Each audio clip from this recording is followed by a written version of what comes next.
Inspirational Quotes by Benjamin Franklin.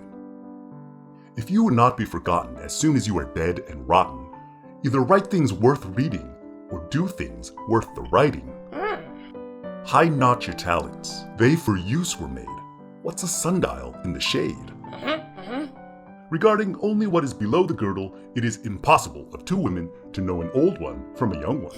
And as in the dark all cats are gray, the pleasure of corporal enjoyment with an old woman is at least equal and frequently superior, every knack being by practice capable of improvement.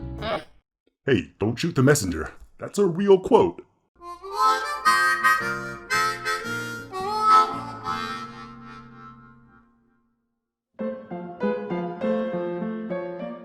On October 27, 1776, even as George Washington prepared for battle in White Plains, New York, the other great American of the age, Benjamin Franklin, set sail into the Atlantic aboard the warship Reprisal.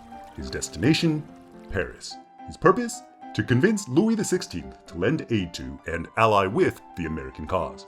After all, the French and the British had been at each other's throats for the better part of 5 centuries. At 71, Franklin was no longer a young man. He was in poor health, recently widowed, and doubted if he would ever return to America again. So it was that he took with him 2 of his grandsons. "If I die," he wrote, "I have a child to close my eyes." By the time Franklin rode into Paris on December 21st, news of the American defeat in the Battle of Long Island and their subsequent retreat from New York had arrived ahead of him. King Louis, naturally, was not looking to bet on a losing horse.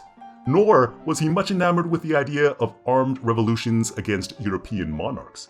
And who can blame him? His own head would be separated from his body by revolutionaries in a little more than 16 years. Yet, with the Continental Army reeling, Franklin's mission took on supreme importance. To defeat the British, America absolutely needed France's help. Within weeks of his arrival, Benjamin Franklin had become the toast of Paris. His theories concerning lightning, which led to the invention of the lightning rod, had been publicly proven first in France, way back in 1752. If you're wondering, Franklin's famous kite experiment came after the French experiments, but before he received news of their success. For French society grown bored with powdered wigs and ceremonial swords, Franklin's fur hat, spectacles, and thinning hair was a breath of fresh air.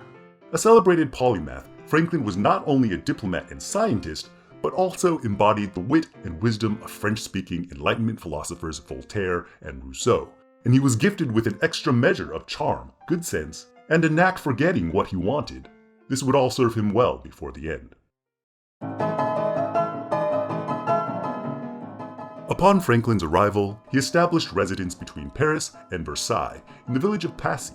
His colleagues were a colorful lot, to say the least. Silas Deane, who along with Franklin served as one of the 3 American commissioners, turned out to be corrupt and would shortly fail a congressional audit.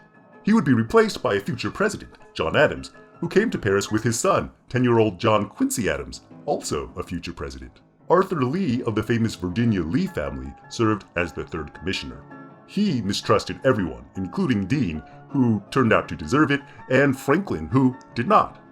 And then there was Franklin's secretary, Edward Bancroft. In December of 1776, only days before Franklin's arrival in Paris, Bancroft had begun working for the British as a secret agent. His methods read like something out of a James Bond film. In order to send secret information to the British, he would compose fake love letters, which included reports in invisible ink between the lines. These would be placed in bottles and dropped inside a hollow tree in the Tuileries Gardens at precisely 9:30 on Tuesday evenings. Over the years, Bancroft would report on matters as important as French naval movements, including on the eventual departure of a fleet of ships from Toulon to join the American War. Bancroft was never caught. Historians, in fact, did not learn of his duplicity until a century later when revealing documents turned up in London archives. As for Franklin, he trusted his secretary completely, even to the point of sending Bancroft on a mission to gather information for the Americans in London.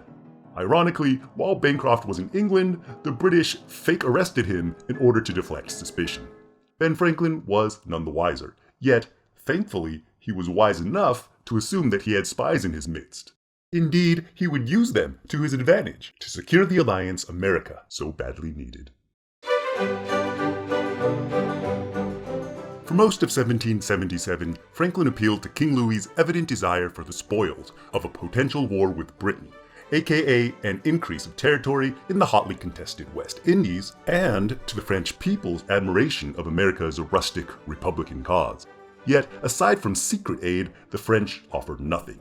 Needless to say, this did not change after the British seized the American capital of Philadelphia. Then, finally, on December 4th, good news. British General John Burgoyne's march on Albany had ended in disaster for the British. Nearly 6,000 soldiers had surrendered to the Americans at Saratoga. Suddenly it seemed that the Americans might not be a losing horse after all. Only 2 days later, King Louis formally invited the Americans to renew talks of an alliance. Still, one hurdle remained, and here Franklin demonstrated his political brilliance. Now, France had pledged only to act in conjunction with Spain. Spain refused to act. So, Franklin let the spies in his midst do their work. Before long, the British were well aware of how close the French were to forging an alliance with the Americans. Alarmed, the British opened discussions for peace, the terms of which included the promise of an American Congress and the repeal of the many taxes Parliament had passed over the previous 15 years. These discussions, naturally, were leaked back to the French, who in turn began to fear that the Americans would soon re-enter the British fold, and so lend support to the British efforts in the West Indies. Before long, King Louis had agreed to an alliance, even without Spain's cooperation. Franklin and his co-commissioners signed the Treaty of Alliance and the Treaty of Amity and Commerce on February 6, 1778. On March 13th, France informed Britain of the treaty and that it now recognized the United States of America as an independent nation. Before long, France and Britain were at war, and so the American Revolution was saved. Don't forget to like and subscribe to our channel if you enjoy our content, and let us know your thoughts on Franklin's tactics in the comments below. Until next time, this is Bigfoot saying so long and save me a seat at your next campfire.